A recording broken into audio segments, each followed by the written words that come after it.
윤석열 대통령 탄핵심판 변론에 증인으로 출석한 홍장원 전 국가정보원 1차장은 윤 대통령을 보고 90도로 고개를 숙였습니다. 하지만 윤 대통령은 인사를 외면하며 노골적으로 불쾌감을 드러냈습니다. 본격적인 증인신문에 돌입한 뒤 홍 전 차장은 비상계엄 당일 윤 대통령과의 통화에서 싹 다 잡아들이라는 언급을 들었다고 다시 한번 확인했습니다. 대공수사권을 줄 테니까 우선 방첩사를 도와 지원해. 자금이면 자원, 인력이면 인력, 무조건 도와라는 취지로 말하였죠. 그렇게 기억합니다.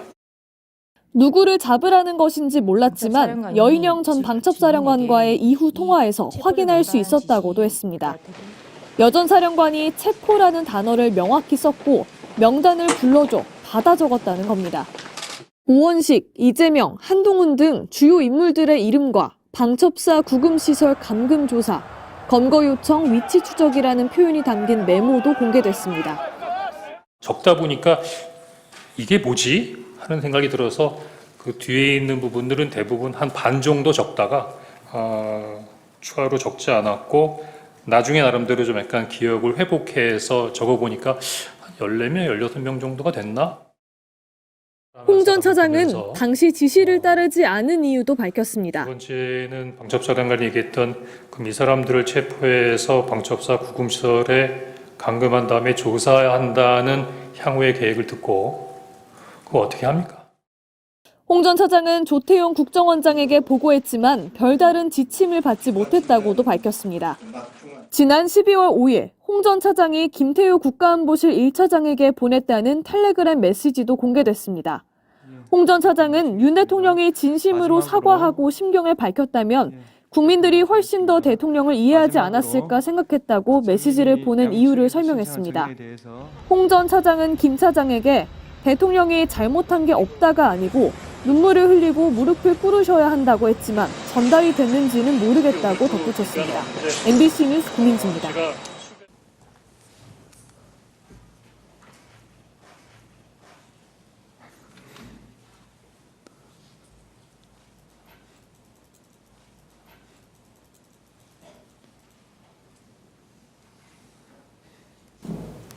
일단 앉으세요. 예.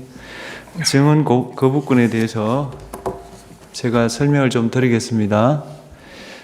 증인의 증언으로 본인, 친족이었던 사람, 법정 대리인, 후견 감독인, 형사소추 또는 공소를 제기를 당하거나 유죄 판결을 받을 사실이 드러날 염려가 있는 경우에는 그 사유를 소명하고 증언을 거부할 수 있습니다. 증인이 선서를 하신 후에 개별적인 신문 사항에 대해서도 같은 이유로 증언을 거부할 수 있습니다.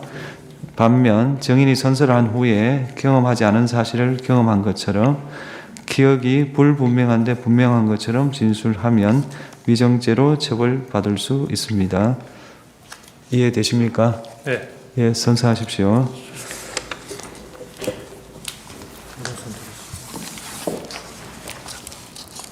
있습니까?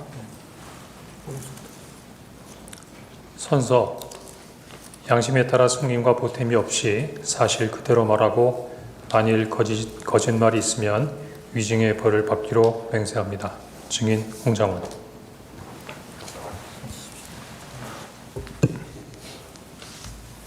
우선 저 증인 그 한 시간 이상 기다리셨죠? 네. 예, 기다리게 해서 죄송합니다. 괜찮습니다. 윤석열 대통령은 홍장원 전 국정원 1차장의 증인신문이 끝난 뒤 발언 기회를 얻었습니다.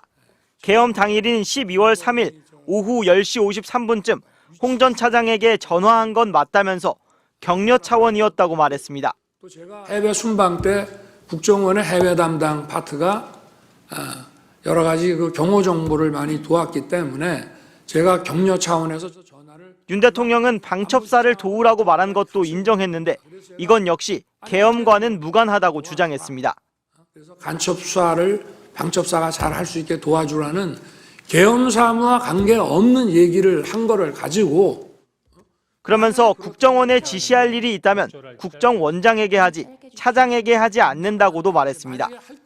윤 대통령 측 대리인은 한술 더 떠 싹 다 잡아들이라는 대상은 간첩이었다고 거들기까지 했습니다. 방첩사를 도와서 정보가 있으면 정보를 주고 간첩들 싹 다 잡아들이라라고 말했다는데 증인의 말과 다른데 어떤가요? 대통령님이 누구한테 하신 말씀이십니까? 증인에게요. 저한테요. 윤 대통령은 급기야 탄핵부터 내란몰이 등 과정이 홍 전 차장의 메모가 12월 6일 민주당 박선원 의원에게 넘어가면서 시작된 거라며 음모론까지 제기했습니다. 홍 전 차장은 변론이 끝난 뒤 기자들과 만나 윤 대통령과 대리인 주장을 반박했습니다. 비상계엄을 선포한 지 30분밖에 안 된 급박한 시점에 계엄과 상관없이 국정원 2인자에게 격려 전화를 한다는 게 어불성설이라는 겁니다. 한참 비상계엄 관련된 국무회의가 진행 중이고 지금 수방사, 특전사가 막 난리를 치는데 옛날에 해외 한번 나갔다 왔던 1차장한테 격려차 전화가 하십니다. 그 시간에. 이상입니다. 헌법재판소는 윤 대통령 측이 부정선거론을 입증하겠다며 낸 증인 신청에 대해 필요성과 관련성이 부족하다며 전원 만장일치로 대부분을 기각했습니다. MBC 뉴스 김상훈입니다.